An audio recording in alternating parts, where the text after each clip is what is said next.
आ नई नई नई ये बातें, नई है जानकारी, आ गई अब हमारी सीनियर्स की बारी। नई नई नई ये बातें, नई है जानकारी, आ गई अब हमारी सीनियर्स की बारी। इनके अनुभव से अपनी बदली दुनिया सारी, इनके अनुभव से अपनी बदली दुनिया सारी। दादा दादी नाना नानी करते बातें प्यारी, सुन लो तुम, समझ लो तुम, हाँ सुन लो तुम, समझ लो तुम, सुन लो तुम, समझ लो तुम, बात ये हमारी। खुश रखोगी इनको तो होगी खुशी तुम्हारी। नई बात है ये देखो, नई जानकारी, आ गई अब हमारी सीनियर्स की बारी। गांव में ज्योतिषाचार्य दिन भर नक्षत्रों की माला जपते थे। ये तो आम था, बहुत बार सुना था, पर नक्षत्र वन ये क्या है? आइए कुछ पल बैठते हैं बुजुर्गों की छांव में। जो देखी है उनकी आंखों ने जिंदगी के ढेरों अनुभव, उन अनुभवों से अनुभव हम आज लेते हैं। नमस्कार दोस्तों, आप सबका स्वागत है। विज्ञान प्रसार, विज्ञान और प्रौद्योगिकी विभाग, भारत सरकार एवं अलगप्पा विश्वविद्यालय कराईकुडू तमिलनाडु के संयुक्त तत्वाधान में वरिष्ठ नागरिकों द्वारा प्रस्तुत एक खास कार्यक्रम श्रृंखला अनुभव में, जिसे आकार दिया है डॉक्टर आर श्रीधरन ने और मार्गदर्शन कर रही हैं कार्यक्रम की मेंटोर पूजा मुरादा। साथ ही निर्माता हैं चित्रा शर्मा और जमशेद खान, और जिसे आप सुन पा रहे हैं सामुदायिक रेडियो 90.8 FM 24 पर। दोस्तों, आपको पता है नक्षत्रों के पीछे भी एक विज्ञान है जो भारत में पौराणिक समय से प्रचलित है, पर यह नक्षत्र वन कुछ नई बात लगती है। आखिर क्या है नक्षत्र वन या नक्षत्र उद्यान? मैं हूं आरजे सनी और आज के हमारे ज्ञान, विज्ञान और अनुभवों से समावेशित हमारे इस खास कार्यक्रम अनुभव में आज हमारे सीनियर सिटीजन बात करेंगे नक्षत्र वन के बारे में और बताएंगे कि ये नक्षत्र उद्यान क्या होते हैं और इसका क्या महत्व होता है। तो चलिए फिर चलते हैं। आज के हमारे इस सफर में हमसे जुड़ेंगे हमारे senior citizen professor Poonam Singhvi और डॉक्टर संध्या दीवान, साथ ही डॉक्टर नीलिमा कुलकर्णी, जो बात करेंगे नक्षत्र वन या नक्षत्र उद्यान के बारे में। नमस्ते मित्रों, मैं प्रोफेसर पूनम सिंघवी आशियाना उत्सव के लवासा सीनियरिटी कॉम्प्लेक्स का एक ज्येष्ठ नागरिक हूँ और मैं आज आपके सामने रेडियो FM 24 भिवाड़ी के अनुभव इस कार्यक्रम के अंतर्गत आपसे कुछ बातें करना चाहता हूँ। मित्रों, आज मैं एक बड़ा इंटरेस्टिंग सब्जेक्ट लेकर आपके सामने आ रहा हूँ और वो है नक्षत्र वन। नक्षत्र वन तथा नक्षत्र उद्यान तो क्या चीज़ होती है ये नक्षत्र उद्यान, ये अपन समझने की कोशिश करेंगे। मित्रों, मेरे साथ आज है doctor Sandhya Diwan ji, ex principal of maroon college of commerce. यद्यपि उनका सब्जेक्ट कॉलेज में पढ़ाने का स्टैटिस्टिक्स रहा है, उन्हें एस्ट्रोलॉजी, एस्ट्रोनॉमी इन सब्जेक्ट्स में भी बहुत इंटरेस्ट है और उस इंटरेस्ट को परस्यू करते करते उनके दिमाग में ये बात आई। वो कैसे आई और क्या होता है नक्षत्र वन, ये हम उन्हीं से समझेंगे। और आज मेरे साथ और भी है डॉक्टर नीलिमा कुलकर्णी, जो department of geology S Kelkar college Mulund के हेड ऑफ द डिपार्टमेंट रही है। संस्था में हरियाली के एक हरियाली और वन विभाग की जो ज़मीन नई मुंबई में टेटौली इस जगह पर है, वहाँ पर यह नक्षत्र उद्यान विकसित किया जा रहा है। तो आइए अपन संध्या जी से कुछ सवाल करते हैं। संध्या मैडम, नमस्ते। नमस्ते।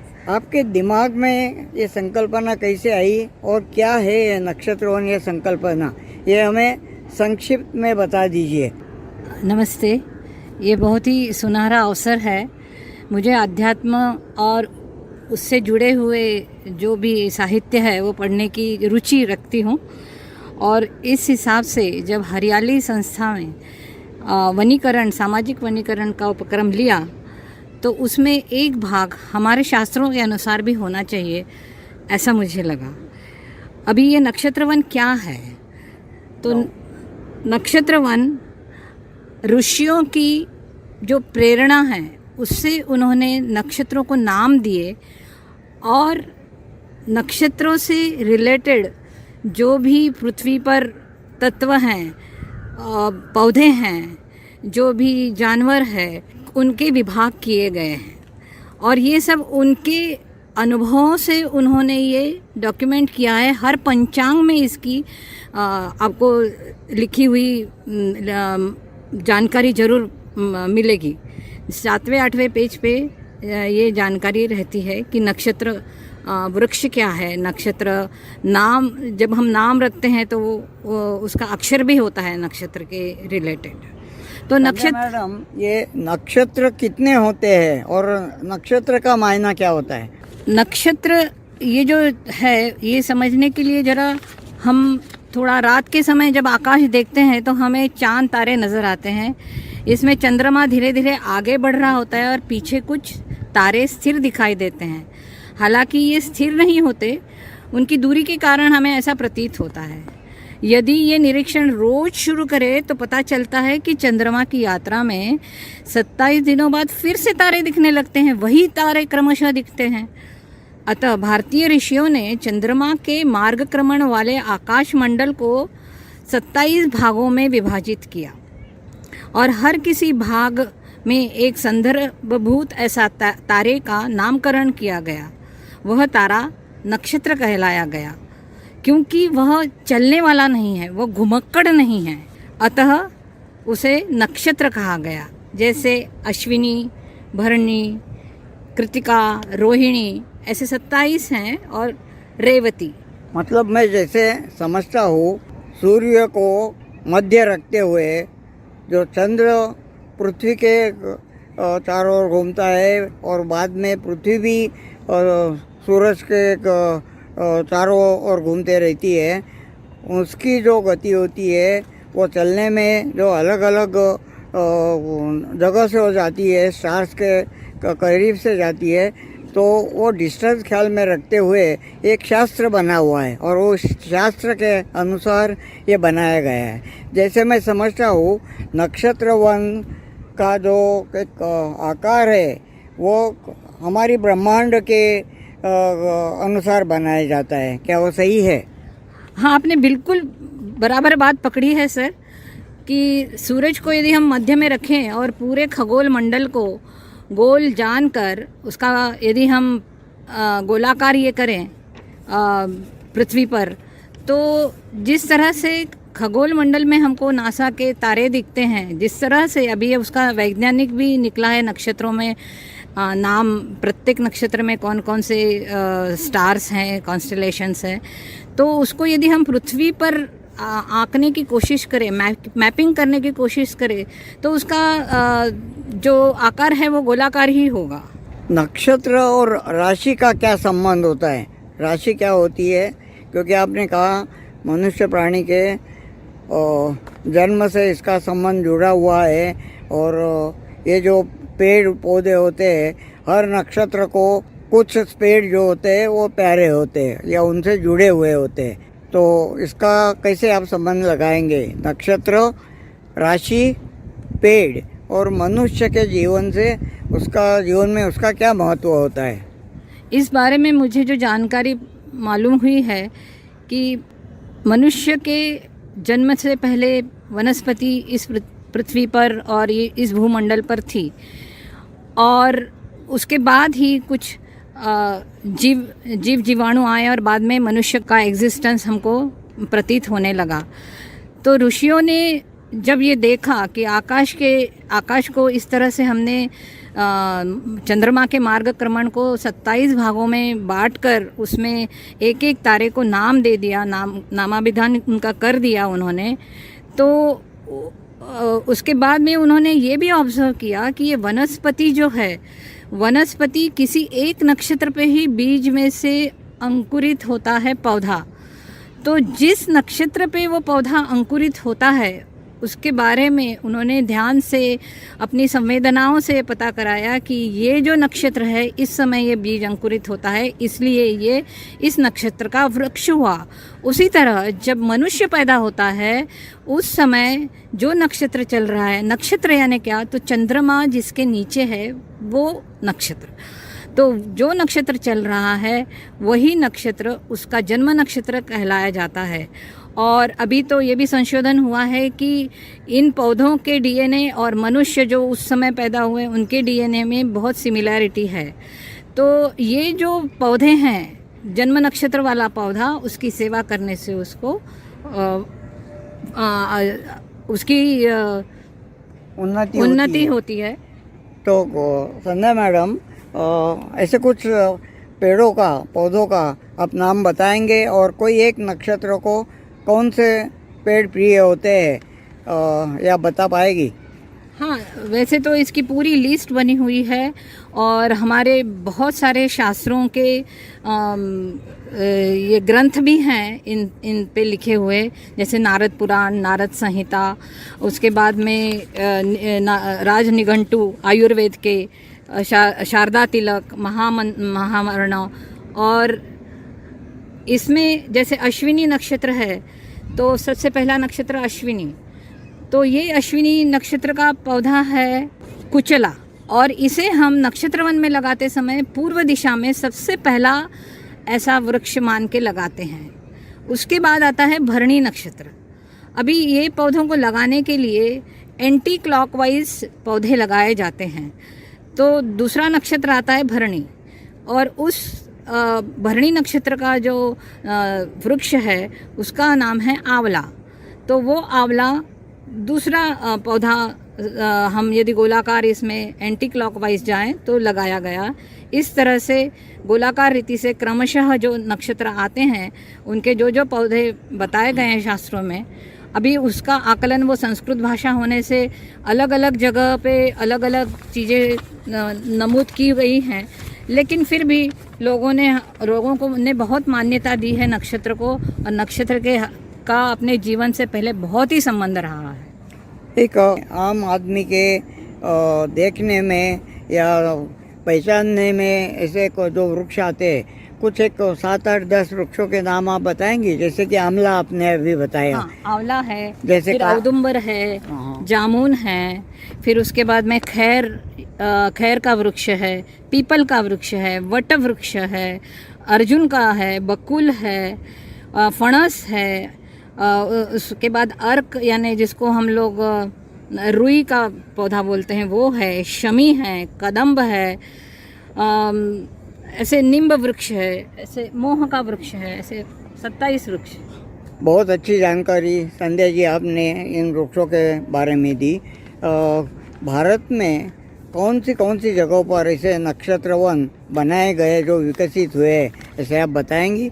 अभी भारत में आप देखेंगे तो ये संकल्पना सबसे पहले उत्तर प्रदेश के लोगों ने बहुत ही सलीके से उठाई है, और वहाँ के जो लोग हैं, वनाधिकारी, वहाँ के मंत्री, राज्य मंत्री, इन्होंने उसको बहुत ही अच्छी तरह से निभाया है, बढ़ावा दिया हुआ है। वहाँ के जो वनाधिकारी हैं रामकृष्ण दुबे जी, उन्होंने बहुत अच्छी पुस्तक लिखी है जिसमें नक्षत्र वन और नासा के वैज्ञानिक चित्रों का भी उससे संबंध लगा के ये बताया गया है कि किस तरह से नक्षत्र वन हम लोगों के लिए उपयोगी है। पांडेचेरी में भी नक्षत्रों से रिलेटेड, ग्रहों से रिलेटेड, राशियों से रिलेटेड ऐसे पौधे लगाए गए हैं। 60 से ज़्यादा पौधे वहाँ उन्होंने लगाए हुए हैं। शास्त्रों को पकड़ के ही उन्होंने वाटिका का संवर्धन किया हुआ है, और हर वन विभाग में इसको बहुत ज़्यादा अभी नक्षत्र वन को बढ़ावा दिया जा रहा है। और एक इन वृक्षों की जो ऊंचाई देखते हुए, ये 3-1 साल हुए आपने लगाना चालू किया? 2019 से शुरू किया है, अभी 21 चल रहा है, यानी 2-3 साल तो हुए। और ऐसे भी कहा जाता है कि जिस वृक्ष को जो नक्षत्र प्यारा है, या जिस नक्षत्र को कोई वृक्ष प्यारा है, उसी नक्षत्र में जन्म लेने वाले व्यक्ति वो अगर वहाँ पर मेडिटेशन करते, ध्यान करते उस वृक्ष के नीचे बैठ करके, तो उसके सब सपने पूरे होते हैं। इसमें कितनी सच्चाई होती है शास्त्रों के अनुसार? शास्त्रों के अनुसार इसमें हमको काफ़ी उदाहरण मिलते हैं। सबसे बड़ा उदाहरण तो यही है, हमारे बौद्ध धर्म के बुद्ध जी, उन्होंने बोधि वृक्ष के नीचे यानी पीपल के वृक्ष के नीचे आराधना की थी। आपके दिमाग में ये संकल्पना आई कैसे, और क्या आपको सब साथियों को सब जो काम करने वाले आपके वॉलंटियर्स वगैरह हैं उनकी साथ मिलती है? मेरे दिमाग में ये कल्पना कुछ पढ़ने के बाद नहीं आई, लेकिन एक बॉटनिस्ट मेरे देवर हैं, उन्होंने मुझे बताया कि जिस तरह से लोग रुद्राक्ष पहनते हैं या फिर कोई खड़े डालते हैं नक्षत्र के, उस तरह पौधे भी होते हैं। तो मुझे बहुत आश्चर्य हुआ कि ऐसा कैसे हो सकता है कि जिस चीज़ को हम खड़े और ये सब मोती वोती डाल के हमारा भविष्य सुधारा जा सकता है बोलते हैं, तो झाड़ों से भी भविष्य सुधरता है। ये मुझे बहुत ही अच्छा लगा। संध्या जी, बहुत अच्छी इन्फॉर्मेशन आज आपने हमको दी। फिर कभी हम मिलेंगे इसके बारे में और ज़्यादा जानकारी लेने के लिए, और साल 2 साल के बाद मैं वापस यहाँ पर आकर इसी नक्षत्र वन में आपसे दोबारा वार्तालाप करूँगा। मित्रों, ये थी नक्षत्र वन के बारे में मालूमात देने वाली हमारी मित्र डॉक्टर संध्या दीवान जी। अच्छा, तो मित्रों अब हम चलते हैं, फिर कभी मिलेंगे दूसरे कोई वार्तालाप में। तब तक आप सुनते रहिए रेडियो FM 24, आपका रेडियो, आपकी धड़कन। धन्यवाद। नक्षत्र वनों का क्या महत्व है और इसके पीछे का क्या गणित है, ये तो हमें हमारे सीनियर सिटीजन ने बखूबी बताया। पर चाहे नक्षत्र वन हो या फिर कोई साधारण वन, वनों का तो हमें संरक्षण हमेशा करना चाहिए। भले ही नक्षत्रों पर आधारित पेड़ पौधे ही हम लगाएं, पर कम से कम पेड़ पौधे हमें जरूर लगाने चाहिए। तो दोस्तों, कैसा लगा आज का हमारा ये प्रोग्राम, हमें जरूर बताइएगा fmbhiwadi@gmail.com पर। फिलहाल वक्त हो चुका है आप सभी से विदा लेने का, और चलते चलते हमारे सभी सीनियर सिटीजन पूनम सिंघवी जी और डॉक्टर संध्या दीवान और डॉक्टर नीलम कुलकर्णी का दिल से बहुत बहुत धन्यवाद कि उन्होंने नक्षत्र वनों के बारे में अपनी जो जानकारी है उसे हम तक पहुंचाया और श्रोताओं तक उन जानकारियों को साझा किया। मैं हूं आरजे सनी और आप सुन रहे थे अनुभव कार्यक्रम की यह खास कड़ी सामुदायिक रेडियो 90.8 FM 24 पर। आप सुन